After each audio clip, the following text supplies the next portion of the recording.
Buenos días, maestras y maestros. Vamos ahora a escuchar de viva voz de una joven que ha participado durante varios años, primero ella directamente como estudiante y después recientemente como promotora de otros jóvenes en la participación. Ha sido colaboradora del CERAG, la organización de donde nosotros provenimos, y su nombre es Clara Meira. Ella nos va a hablar de exactamente qué significa para ella la participación juvenil, pero desde su propia experiencia nos va a decir qué es lo que ha significado en su vida. Nos va a platicar también un poco en esta entrevista de por qué cree ella que es importante que para la sociedad se dé la participación de los jóvenes, qué es lo que forma también en la sociedad.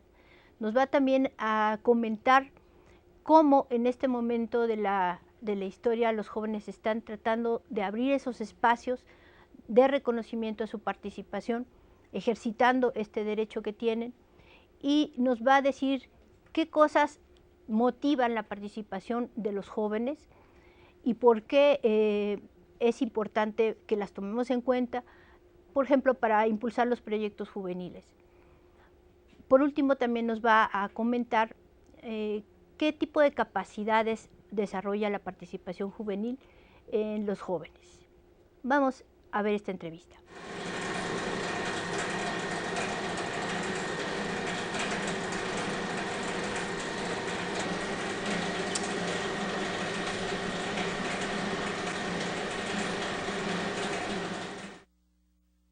Que es una práctica ciudadana, sí lo creo, pero también considero que es una práctica cultural, política, social, intelectual, de sentimientos, es una práctica de amistad incluso, una práctica de desarrollo de la persona, más allá de hablar de un desarrollo social, hablaría primero de un desarrollo de la persona como tal.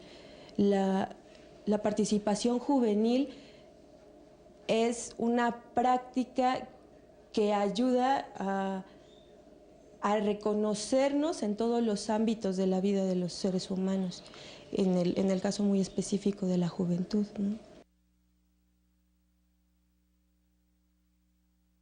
Al expresar lo que estamos sintiendo de acuerdo a nuestra realidad, sea que nos guste o que no nos guste. Entonces creo que son diferentes formas de manifestarnos.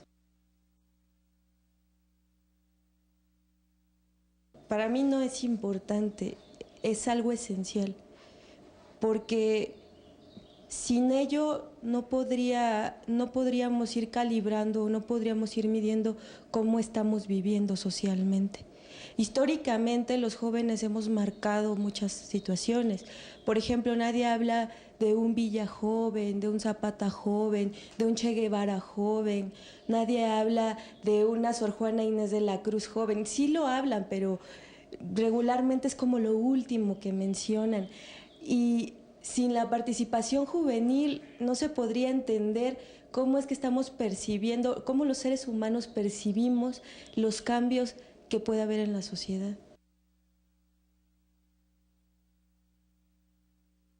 ¿Qué oportunidades? Yo a veces me peleo mucho con la palabra, no por el nombre como tal, sino porque a veces pareciera que es algo que se nos debe de dar, de otorgar, de regalar a los jóvenes, la participación.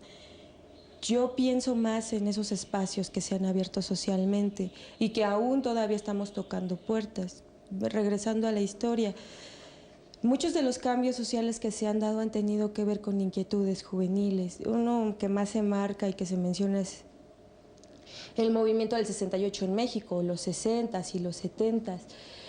Pero se han abierto espacios educativos. Creo que ahora, después de los 60s, hay una revolución educativa muy importante. Los jóvenes, por ejemplo, podríamos pensar en el método de Paulo Freire, donde tantos chavos han entrado en Latinoamérica a chambearle en las comunidades, ¿no?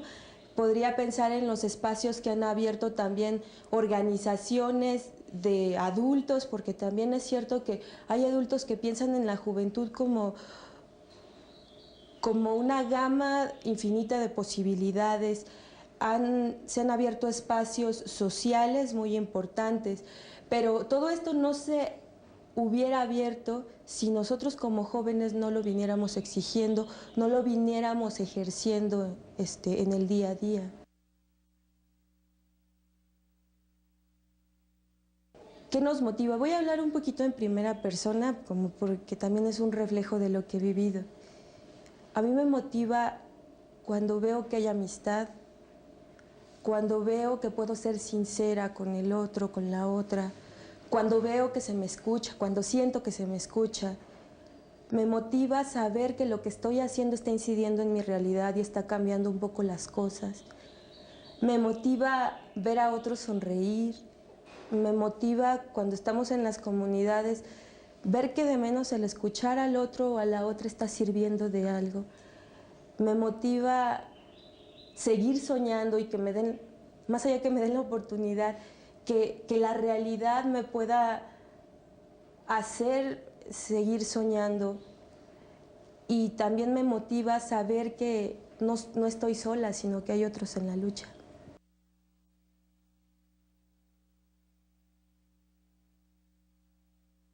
Si no hay una discriminación, eso también me motiva, porque, o bueno, buscando espacios donde no me discriminen. Regularmente a los jóvenes nos llama sentirnos incluidos y sentirnos escuchados y sentirnos que nuestra palabra vale, que nuestra palabra es importante socialmente.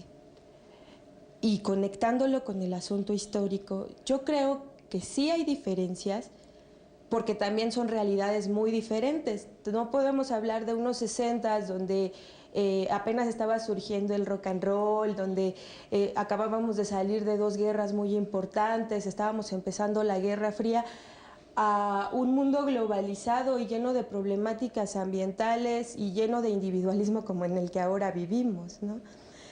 Es cierto que también hemos pasado por procesos. Ahora vivimos en un mundo muy, muy diverso, pero también muy cerrado a las diferencias.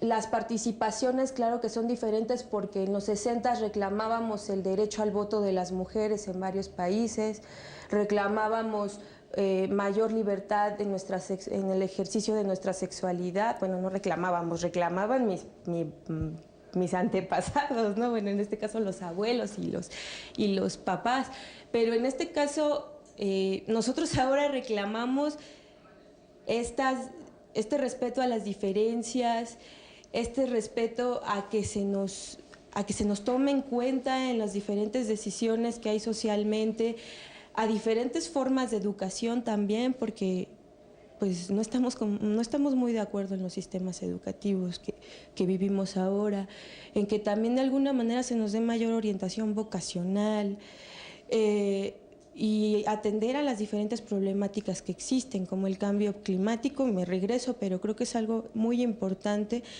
Y hay muchos grupos de jóvenes ecologistas que no están reclamando ahora lo que reclamaban en los 70s, por ejemplo, ¿no? Hablaría del valor de la amistad, del valor de la honestidad, del valor a decir lo que pienso, lo que siento y en lo que creo. Hablaría del desarrollar una capacidad de diálogo, también una capacidad de perseverancia, de constancia, de afrontar las diferentes adversidades que se presentan, porque la participación juvenil es desde enfrentarte a tu familia, más que enfrentarte, pues intentarle saber a tu familia por qué lo quieres hacer. Y por otro lado, también ir conciliando hasta con tus propios maestros, o a veces ni lo conciliamos. Realmente los jóvenes a veces decimos, yo lo hago y punto. Pero si no hubiera este ánimo, yo creo muy difícil que hubiera habido una revolución mexicana, por ejemplo, ¿no? O veo muy difícil que hubiera una revolución educativa en Latinoamérica, o veo muy difícil que si los jóvenes no nos desarrollamos, veo muy difícil que puedan cambiar los sistemas políticos, que puedan cambiar los sistemas como de toma de decisiones. Yo lo veo muy difícil. Si los jóvenes empezamos a generar, creo que la juventud algo que tiene o que tenemos es que podemos soñar y vivir soñando. Y no me refiero a sueños como lo llamarían nuestros padres, sueños guajiros, sino hacemos posibles los sueños. A pesar de que a veces nos toque una realidad muy adversa de que de pronto lo emocional parece que es una burla o que somos producto de una mercadotecnia, o buscan que seamos producto de una mercadotecnia que existe en nuestra realidad impresionante, o que de pronto nos tomen como un producto más del voto. A mí me parece que los jóvenes, algo que aprendemos a desarrollar a partir, muy importante también, es generar una capacidad de autocrítica y de crítica ante lo que vemos. Aunque no siempre es así, pero sí lo buscamos.